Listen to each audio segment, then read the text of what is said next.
Hey everybody, AJ here, and welcome back to the Eagle Ray channel. This is the live stream. It's the much more informal version of the Eagle Ray channel. Normally we have a 10-minute or so video coming out every week, but this week's a little bit different because it was the holiday. We had Thanksgiving come by, Black Friday just passed us. It is Sunday, it's 2 p.m. It's time to get into the live stream though, and that will be going ahead like usual. So if you're new to the channel, if you're new to the chat, hit that like button. We're trying to do a giveaway right now, and if we can get 100 people in the chat, then we are going to do the giveaway today. The giveaway is this Milwaukee angle grinder. I'm trying to get this given away before Christmas, so definitely smash the like button. We'll see how many people we can get in by the end. It's going to be a bit of a short and sweet episode this week because we don't have a watch party for the latest video because it was the holiday this time, but we'll have a new video to watch next week. In the meantime, I wanted to address a certain thing I've seen lots of times in the forums over the past year or so. I've seen at least a dozen instances of somebody coming into the forums on Facebook groups or elsewhere online asking about what type of battery they should get for their boat or their kayak. And it's pretty common for them to mistake a LiPo battery for a LiFePO battery, and that is a fairly dangerous mistake, as it turns out. So I try and catch that when I can, when I'm in the forums. But I just wanted to go over it in as much detail as it takes to really understand, you don't want to be mixing those two together.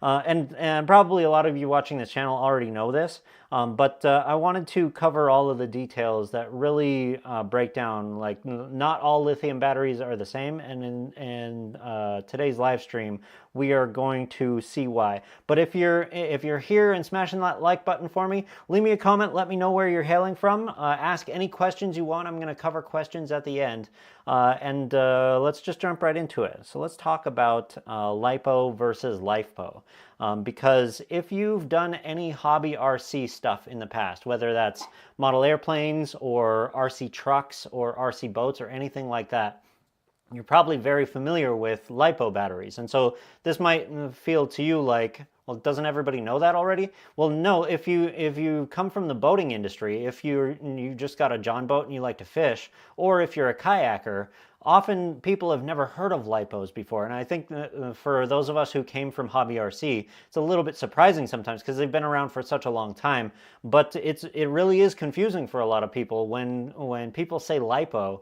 Often people who are not from hobby RC think that they're talking about lithium iron phosphate, which is quite dangerous because there's a spectrum of types of lithium that you could use for any given application, and some of them are very safe to use and kind of decently powerful, and then others are extremely powerful but also very volatile and very dangerous. And so that's the spectrum that we're representing today with these two different types of batteries that very unfortunately have an extremely similar name, LiPo and LiFePO. It's easy to mistake the two. You just have to leave out the F, and the F is the active ingredient that makes all of the difference. So first, let's look at LiPo batteries, because I need to make sure that you guys can see this okay. I'm kind of standing in the way of it a little bit. So I'm just going to grab a handful of YouTube videos so we can see LiPo versus LiFePO in action today.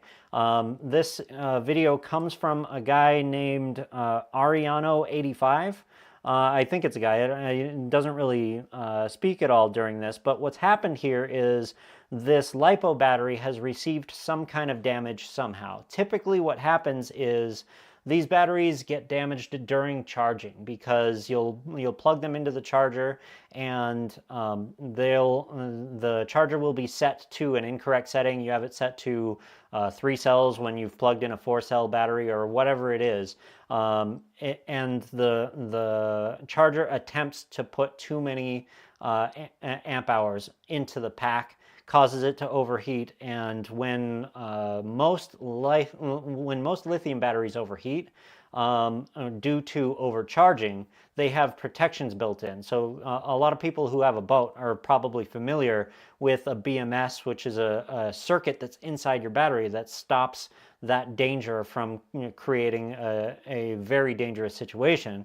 LiPo batteries almost never have a BMS built in because they're designed for hobby RC, where if you put it in an RC airplane, you don't have room or weight for a BMS. So the BMS is actually inside the charger in the hobby market. So if you buy a hobby style charger, then what you'll have is connectors from the battery to every single cell in the battery. And that's why you can see here, make sure I'm pointing in the right direction, right over here, you can see a whole bunch of wires. You don't usually see that in a LiFePO battery, but that's exactly the way most LiPos are set up, because every single cell in here, it looks like we've probably got a 5-cell or a 6-cell pack, I can't tell. But every single one of those cells needs a connector to the charger so that the charger can do the balancing while it's charging. So it's basically eliminating the need of a BMS by putting all of that circuitry inboard the charger. So when you buy a LiPo versus a LiFePO charger, those are two very different things too, just like the batteries. But when you're charging one of these batteries up and it doesn't go to plan, for a LiFePO battery, there's a lot of reasons that wouldn't be a problem, but for a LiPo battery, it is a huge problem. So I'm not sure that that's what happened in this situation, because all we see is the end of this battery. But let's take a quick look at what happens with this pack in particular. Here, sorry, let me get the audio in place for you, just one second.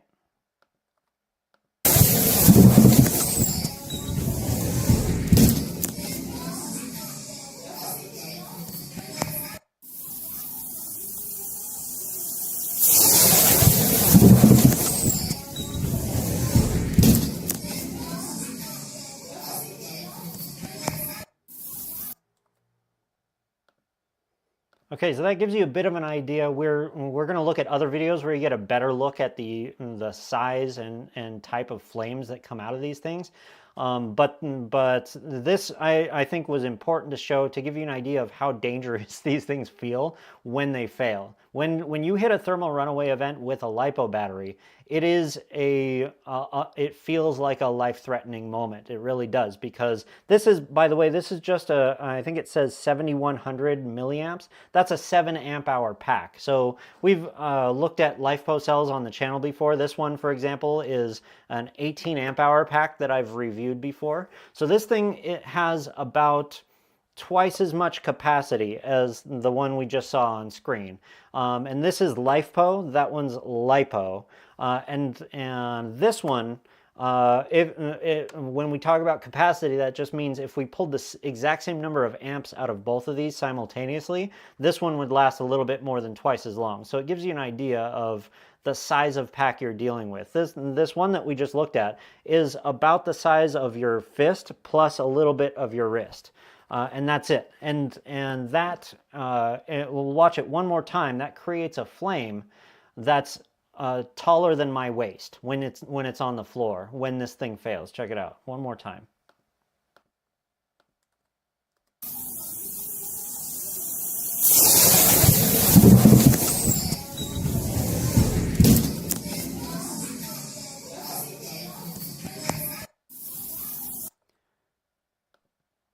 And that was just the end of that flame, because when LiPo cells fail, they fail catastrophically, more catastrophically than basically any other type of lithium. And when that happens, they burn basically every ounce of energy that's inside them within a matter of seconds sometimes. So the real danger with LiPo cells is they're going to burn everything they've got in a giant fire compared to their size.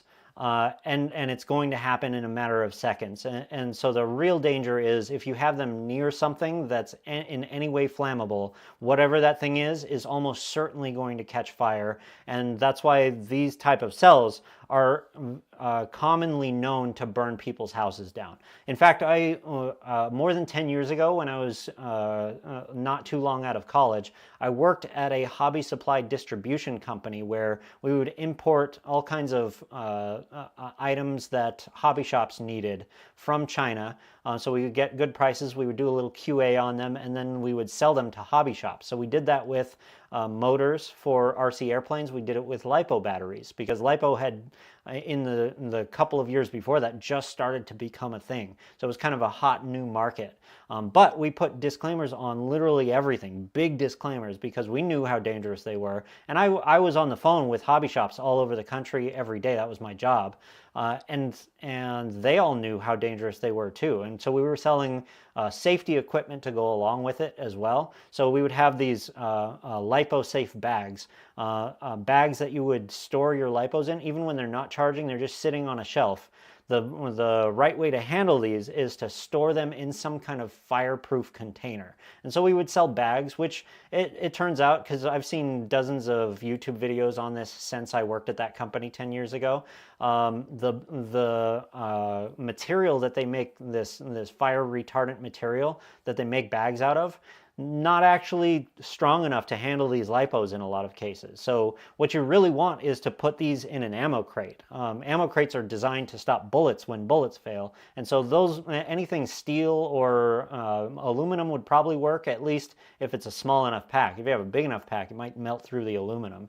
But steel will probably handle it. So if you're going to deal with LiPos at all, for any reason whatsoever, you should plan out your storage for these, because when they fail catastrophically. And so if you've worked if you've worked on anything in the hobby world, RC, planes or trucks or anything, you probably have been through this. You understand the dangers involved.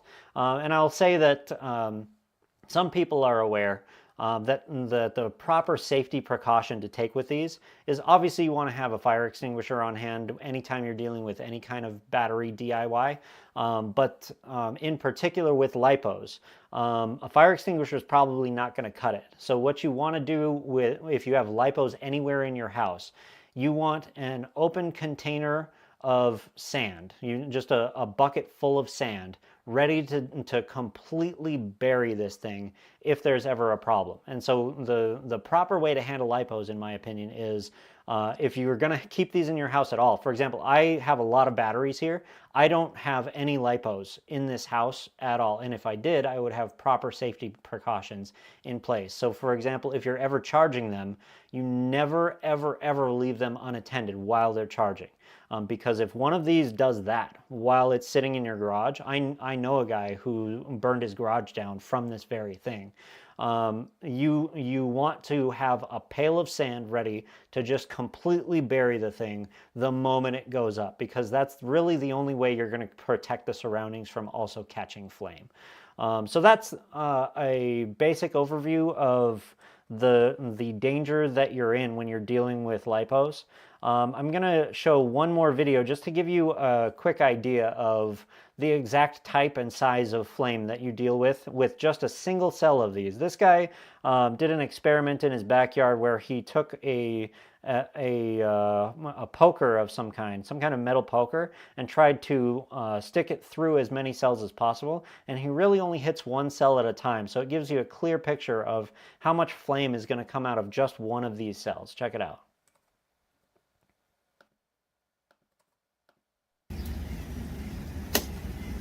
See, that one's got putting a hole all the way in it.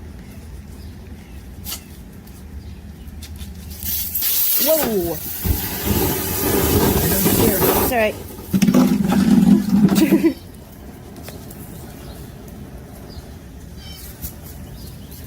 This could be your house. Yeah, y'all be careful with these batteries. Be careful with them, you know? Oh man, y'all be careful. So you could see it went up in just a matter of seconds. It created a flame that was large enough to engulf a person. And that's just one cell. So if you are in a situation where you've decided to use lipo cells, if you put enough of them together in a small space, that entire compartment is going to be an inferno in a matter of seconds if even one of these cells fails. And that's what you're dealing with. So when people say lithium batteries are so dangerous, they can explode in your pocket. Yes, that does happen, but most of the time, all the lithium batteries that you've ever engaged with in daily life, whether it's in your phone or smartphone or computer, or if you've driven in an electric car, those are different types of lithium batteries, right? Those are a much safer type of lithium batteries. These lipos are the most dangerous lithium batteries that exist, and it's why we only ever, unless in rare instances, we only ever use them in non-human passenger applications, right? RC applications are fine because if your plane is in the sky and it suddenly gets engulfed in flame, nobody's going to die. Whereas if you are ever in a situation where somebody's trying to use these on a passenger craft, whether that's a boat or a plane or a car or whatever, don't get in that vehicle. That's my opinion. There are people who do, but my advice to everybody who watches the Eagle Ray channel is don't ever do that because you're taking your life in your hand when you use these cells if you're on the craft that they're powering. And the only real exception to that, in my opinion, is the racing category. So in race cars and in race boats, they do often use these cells because if you can imagine, you're in a big championship race against other racing boats. If your competitor is using these lipo cells, these are the most energy dense lithium batteries on the planet. And so if they're using these and you're not, you're probably going to lose the race. So you have to accept the risk that comes along with these. And if you're racing boats at over 100 miles per hour, you have to imagine there's a whole bunch of other significant risks. Like what if your boat catches a breeze and flies 20 feet in the air and then flips over and throws you onto land? That's a similar level of risk to, well, maybe there's a small percentage chance that one cell explodes and causes the whole boat to engulf in this giant flame while you're on it, right? That's a thing that you have to consider if you're a boat racer. But otherwise, don't use lipo cells at all. Stay away from them entirely except for RC craft. If you like RC boats, use lipo cells, that's fine. Store them properly, take safety precautions when you're charging them. Do not use them on a boat that you're going to be on. That's my opinion, and I would never use this type of battery on any boat that I'm going to be manning myself. So let's jump to a couple other situations where I've seen people using lipo cells who, in my opinion, I don't think they fully understand the danger that they're in when they do this. So this is a channel, it's one of my favorite channels. It's called The Good of the Land. And you can see how many subscribers he's got. He does great videos on all kinds of topics. There was a couple of years ago, he was building an electric DIY kayak, which is a really cool project. I recommend everybody go watch these videos. But in this particular video, he had a speed controller attached to his system. So he had a fairly powerful motor, fairly powerful speed controller. He's pulling, I think, something close to 200 amps out of this speed controller. And so that's pretty difficult to do with your standard marine batteries because you need a pretty giant battery in order to do that, and he's on a kayak. So pretty tough to get that much power into any kayak system. And he was pushing the limit with this of how fast you can take a kayak with an electric motor, which is really cool. I want to do experiments like that on this channel in the coming months as well. But the compromise that he made was, in order to save on weight and space, he used LiPo batteries, and that is highly not recommended. But let's take a quick look at what happened in this situation, because he had a speed controller here, and the speed controller failed to do its job correctly in that it is water cooled, and often you'll need to water cool your components when you're using high powered electronics. But this particular unit he bought from a company in China who wouldn't stand by the warranty that was promised by the manufacturer, because it was just your typical Chinese reseller who doesn't care about anything you do with the product after they get it to you. It's just not their problem anymore. But the quality of this unit was no good, because the fittings that you can see on screen right here, they came loose and they started leaking water from his coolant system into the battery box. So let's take a quick look at that.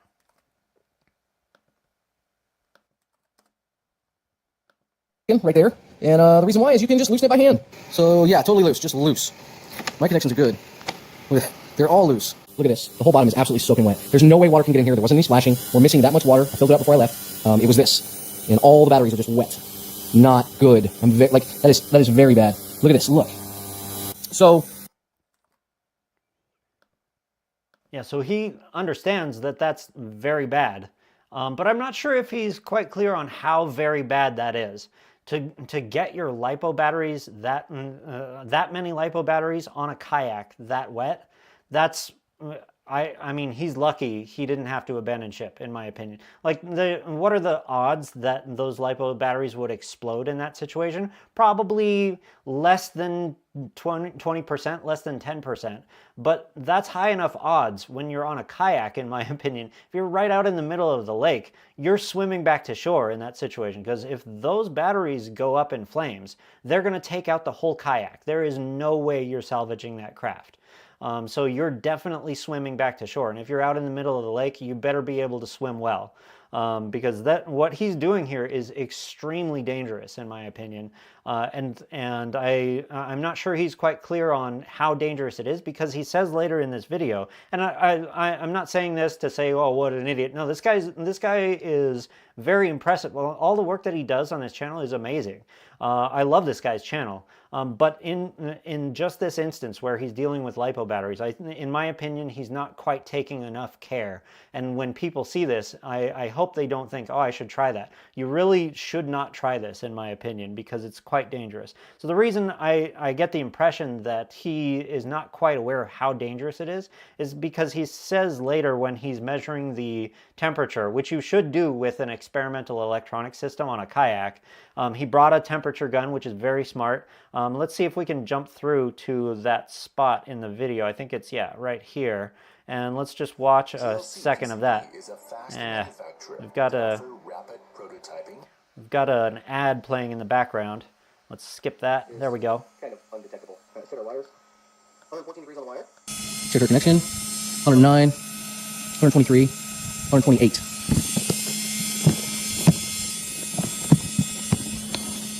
This is where we usually see heat. Very nice. 93. Let's check the shunt. 93. Check speed controller. 150. 149. Let's feel it. Oh yeah, she's warm. I would definitely call that warm. Batteries are ice cold. And just to show you, we had a lot of people concerned about batteries. So 77 degrees. That's lower than the ambient air temperature, like here. 96. So right there, he says people in his community called out, hey, these batteries are pretty dangerous. And he addressed that by putting a heat gun on them, which is very smart to do. You want to be regularly checking the heat of your components in any experimental system, especially one that has this many amps flowing through it. But he took the fact that the batteries are cool as a sign that this is no problem, I can keep doing this. That is very much not the case, in my opinion. When your LiPo batteries are cool, that doesn't necessarily mean you're safe to have them on a kayak. They're going to be cool as long as you're not pulling ridiculous numbers of amps out of them. Because the thing is, batteries those size, when they're LiPos, typically they can handle immense C rates. Sometimes these batteries are rated at 25, 30, 50 C. And if you're not familiar with C rates, that just means how many amps can you draw relative to the size of the pack, right? Because this pack here has a 1C rate, meaning it's an 18 amp hour pack, so I shouldn't draw more than 18 amps out of it. But if it had a 2C rate, I could draw double that, 36 amps, no problem. Even though it's a small pack, if the chemistry can handle a higher C rate, then go for it. And LiPos can handle a very high C rate, sometimes 20, 30, 50 C, for at least for a few seconds. You don't want to pull 50 C even on a LiPo pack for several minutes, because they will explode after a while. But in his case, I'd have to double check the numbers. I think he was pulling something like 3 or 4 C, which is no problem whatsoever for LiPos. And so of course they would be quite cool. And if you keep them in that enclosed case, they're going to stay cool. They're going to not have problems. The issue with LiPos is they could fail for any number of reasons. They could fail because you're drawing too many amps out of them. They could fail because you're overcharging them. They could fail because you're over discharging them. They could fail just because they're old. I've seen old LiPo packs that just get puffy. The thing is with LiPo, the difference between them and other lithium is they're squishy because they have a liquid electrolyte inside. The pouches have to be very loose so that the battery can puff and flex as it's charging and discharging. And the more it does that, the more it slightly starts to eat itself on the inside, until as it's puffing and then it retracts, it doesn't retract as much as it did before, and then it puffs a little bit more, a little bit more, a little bit more, until you've used it, say 30, 40, 50 times. Now it's puffed out so big that you can't really use it anymore, or you shouldn't, because if you keep using it, it's going to burst one day.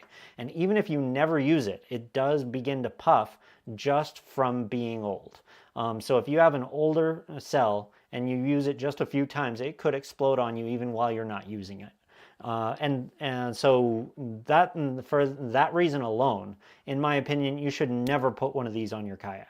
In my opinion, don't do what he did. It's very dangerous. Don't use those type of batteries at all. Now, that's not to say that you shouldn't use lithium batteries on a boat or a kayak. Very much not the case. In fact, lithium batteries of other kinds that we're about to look at are the best kind of batteries to use on your kayak, in my opinion. So let's jump over to that.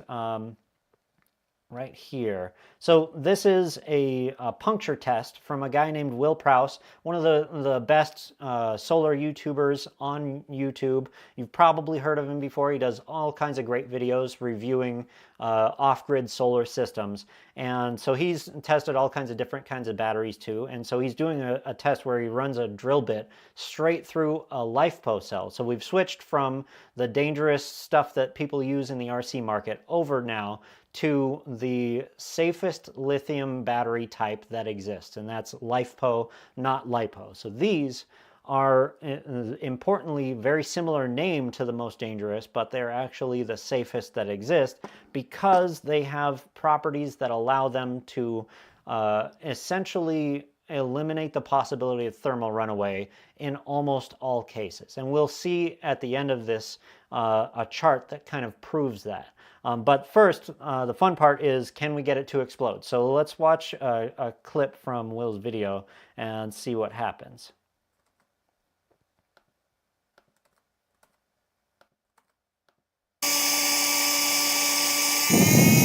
Dang, look at that, nothing!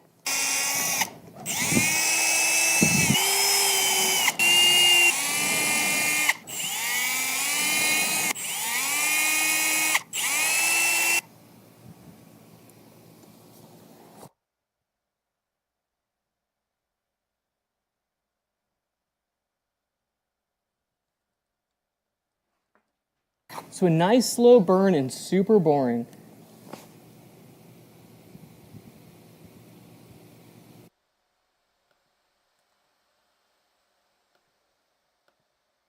Okay, so there you have LiFePO battery getting several holes punctured through it. If that were a LiPo, just one little prick from one of those drill bits would have caused the whole thing to erupt in flames. And so you can really see the difference here illustrated in real time. The battery is not going to be in good shape when it fails. If you put a hole in a LiFePO battery, it's going to smoke, it's going to get very hot. You don't want it near other things because that smoke is going to be over 200 degrees. You could see on his heat cam, it got up to almost 240 degrees. So if you have that next to something flammable and there's hot smoke just spraying at it, that could cause a fire. But the likelihood of LiFePO causing an immense inferno is so much less likely that it actually has been tested to prove that when you have a bunch of cells together, when it's LiPo, they always burn the entire pack down. When it's LiFePO, they almost never burn the entire pack down. The cool thing about LiFePO is when one of these cells fails like this, it'll burn itself.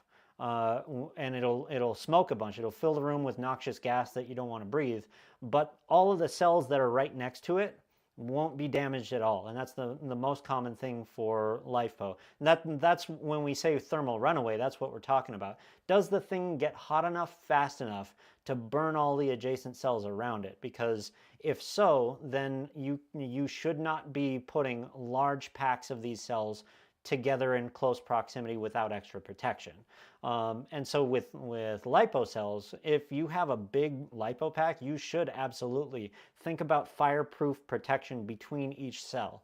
Whereas with LiFePO, you don't really have to worry about that because the chance that one cell is going to fail and burn the ones next to it is so low, it doesn't really matter that much in most cases. So that's why LiFePO is the go-to cell chemistry for the marine industry. Basically, if you type in marine lithium battery, you're gonna see a whole list on Google of LiFePO. They're all LiFePO because they're the safest lithium by far. And in fact, they're taking over the EV industry as well.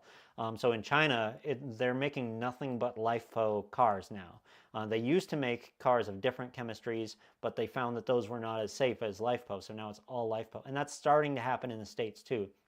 Tesla famously has built a big plant in Austin called Giga Texas, and they're not using LiFePO cells there yet, but they are importing LiFePO cells for the Model 3 now because they know that's the most ubiquitous, cheapest model they have.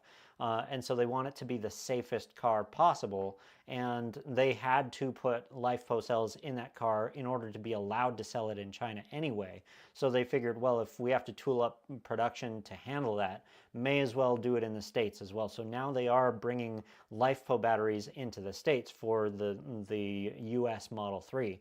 And I think we're going to see a lot more of that in the next few years. I think essentially the entire EV industry is going to stop using any other type of chemistry in lithium except LiFePO because it's found to be sufficient to power a car and it's by far the safest chemistry that exists. So I want to wrap up this comparison by first, let's actually look at a case where we can catch a LiFePO on fire, because it's not impossible to get a LiFePO cell to create flame. Most of the time you put a hole in it, it's just going to smoke. But in this video, this guy shows that you can actually generate enough flame, enough heat to create a flame if you give it a high enough impact. So flame, not impossible with LiFePO, just extremely unlikely. So let's take a look at this. I'm going to stay downwind of it. Luckily, we've got plenty of out in the open space. It's actually glowing in there, red hot. But no fire, so that's awesome.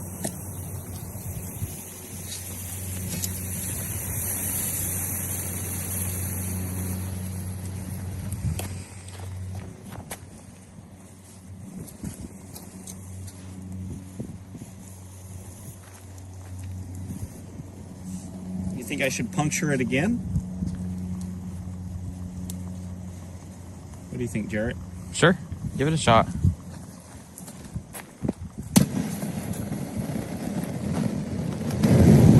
Now there is fire.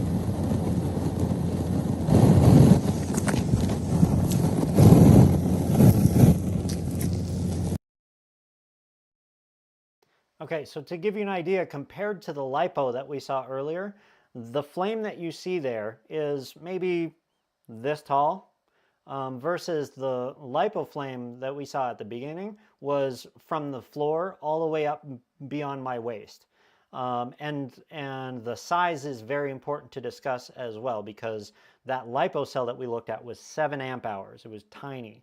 This cell that we're looking at here has probably more than 250 amp hours. So it's close to 30 times the size of energy density in this pack. And yet when you give it everything you've got with a giant stake, it can create a flame, but the flame is not that big. So not impossible to burn things down with a LiFePO pack, but very difficult, and that's why it's the go-to chemistry for the industry. So I want to wrap up before we start taking some questions with a chart that was developed for us by a group called Sandia National Laboratories.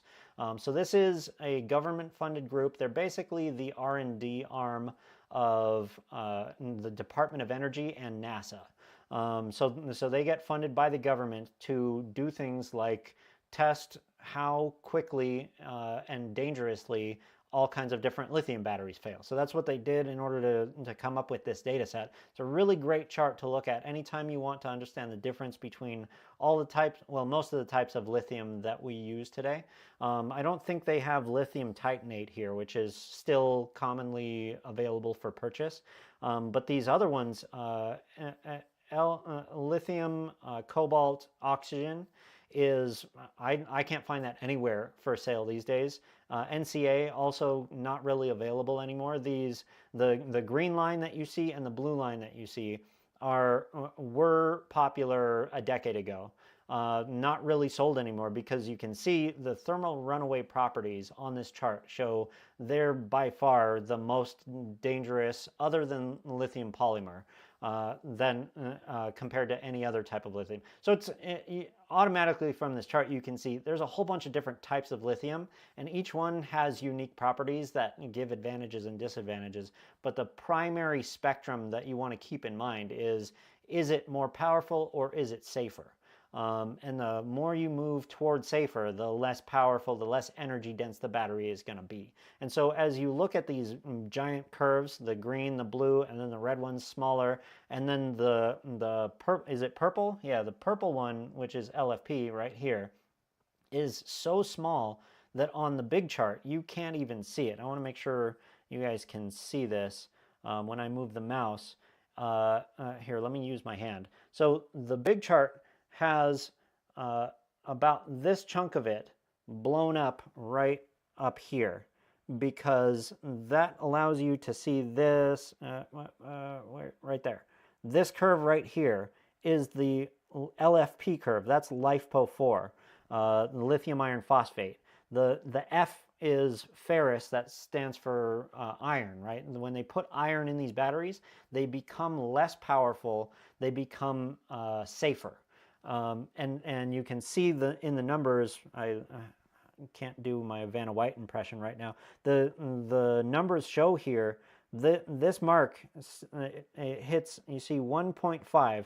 That's the number of degrees that the battery will go up per minute once it hits its thermal runaway event. And so you can see that LiFePO4 heats up so slowly that it would have a very difficult time setting the adjacent cell on fire. If this one fails, this one's probably not going to burn, because this one that's failing is getting hotter by 1.5 degrees. Who cares?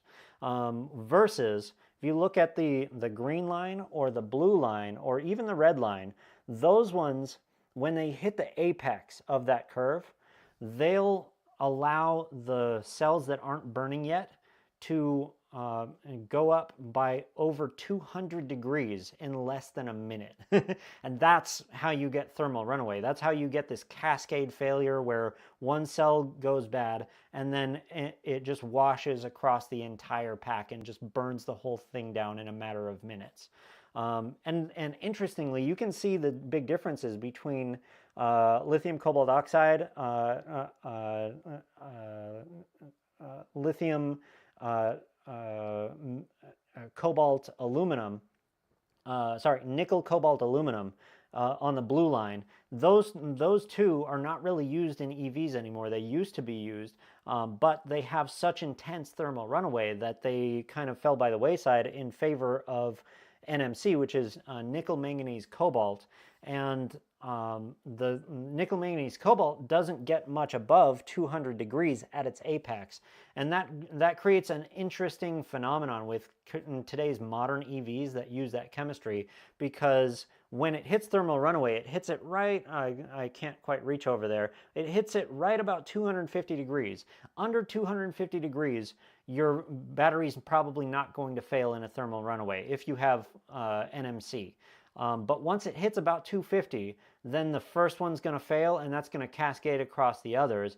But the cascade's going to be much slower. You see the red loop here. It only gets up to 200 degrees in a minute, so it doesn't quite reach 250.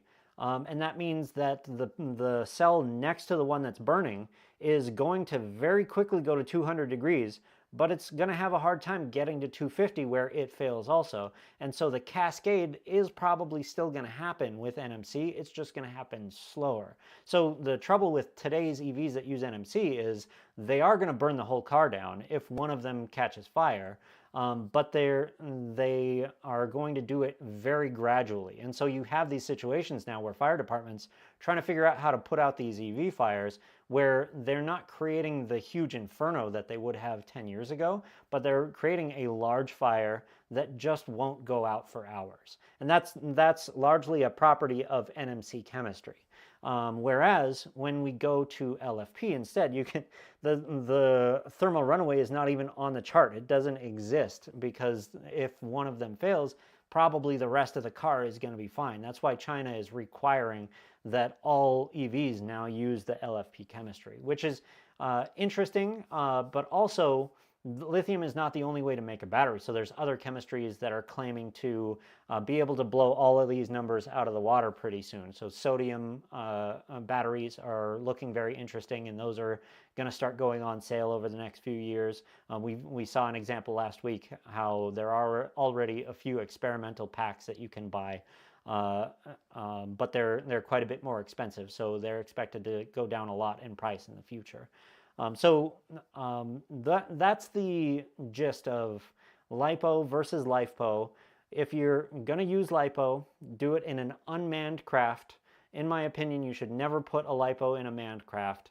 And always use extra safety precautions with LiPos, because they are much more powerful, much more dangerous. If you're going to do just general boating things, kayaking, john boating, whatever it may be, LiFePO is the best option at the cheapest price for you in the market right now, and this chart shows all of the reasons why. We're going to check whether we can do the giveaway. It looks like we probably aren't going to have enough people in chat to do the giveaway this week. I do want to try and get the giveaway done before Christmas. So if you haven't hit the like button yet, smash that like button, please, so that everybody can see this. And if they don't make it live this time, we can try and catch them next week. But I'm going to look through the chat, see if anybody has any questions. So if you do have any questions for me, now's the time to write them, because we're going to wrap up in a few minutes. So what do we got here? I've got Frank's Diner asking, for testing purposes, wouldn't you be able to build a battery box out of fire bricks? They're lightweight and almost completely fireproof. Absolutely. So the thing that I've done for testing here with these NMC cells, which are the red line there, I play with these a lot because they're a nice balance between a high energy density. They're more powerful per size and per weight compared to these LiFePO cells, but they're also not so dangerous that they're going to explode easily like a LiPo cell. But I still want to take safety precautions when I'm dealing with these in my home. So I use what's called cement board, or I think they call it hardy board also. It's extremely flame retardant. It's kind of like plasterboard, except it's made with a certain amount of cement composite. So it's very difficult to get it to burn. And so I just build boxes out of that, and I put these NMC cells in there, especially when I'm charging or discharging them here at my house. With LiFePO cells, I don't really, I'll just put them anywhere and charge them. because I don't expect that even if one of them failed, it would cause too many problems. It would just create a bunch of annoying smoke. But these NMC cells, like LiPo cells, these ones that are in your car, when they fail, the red line shows, they'll create a sizable flame, and that flame will stick around quite a while. And so LiPo cells, you definitely want to have sand ready to go, because the sand will extinguish that flame pretty quickly, because LiPo cells just burn themselves out very quickly. These won't create as big a flame, but they will stay on fire for a long time. So I recommend you have some kind of flame retardant casing to put them in, whether it's an ammo crate or, like Frank Steiner said, a brick casing that you want to build, perfect. Or anything like cement board is probably going to be good enough, as long as the battery's small enough. If you have a huge pack of this, like if you have an entire set of Tesla modules sitting somewhere in your garage, I would put each module in some kind of fireproof casing. Whether that's brick or steel or cement board or whatever, do something to protect those cells, because in an unfortunate, very rare event that some of them fail, you're going to have a serious potential fire on your hands. It depends on the situation too, because like I mentioned Tesla in particular, if you use some of their old modules, if you DIY and get a hold of some of their packs, they have a whole bunch of extra safety precautions built in. For example, each module that they built into the car was encased in epoxy. So there's like this much epoxy in between every single cell. And so if one of them fails, not only is the thermal runaway only going to hit 200 and possibly not ignite the cell next to it because it's NMC, but in addition, they have a whole bunch of epoxy between every cell, so that it's even less likely that there's going to be any thermal runaway. So people talk about Tesla fires in the news all the time. It's an extremely rare event, because these only fail, once in a blue moon, once in 0.001% of cases anyway. And when these NMC cells fail, the cylindrical ones, they have a pressure cap that is designed to pop off and let all the pressure out. And if the pressure lets out fast enough, then there won't be any flames anyway. So these don't often even catch fire. When they do, the fire is going to be pretty big, but some companies take extra precautions on top of that. So like Tesla is known to be very good about thermal management of all of their packs. They use epoxy between the cells. They also have these snaking aluminum coolant lines running through every single cell. So they definitely go the distance on safety, which means if you spend the exorbitant amount of money on a Tesla, you're in a very safe vehicle. Like if it ever did catch flame, you'd have time to get the heck out of there before it caused any danger to you or your family. Whereas if you build a DIY version of a Tesla where you just get a bunch of these and wire them together, much more dangerous. So if you want to create a brick enclosure to protect your house from receiving any damage if something goes wrong, definitely do that. Do something for sure. So I appreciate the question, Frank. If there's anybody else who is curious about anything LiFePO, or anything else about the channel, now's the time to ask, because we're going to wrap up in a bit. We have the holidays we're trying to get through, so it's a little bit harder to stay on the same release schedule. I've got a video coming out about how I wired the switch for the actuators that lift my dual motor system from a couple weeks ago. I was trying to get that video out this week. Wasn't able to make it with Thanksgiving coming down the pike. So that's coming in the next few days. And then the Sunday live stream, I'm going to be pressed for time to get to it this coming Sunday, but I am still, as of right now, the plan is still to do another live stream this coming Sunday.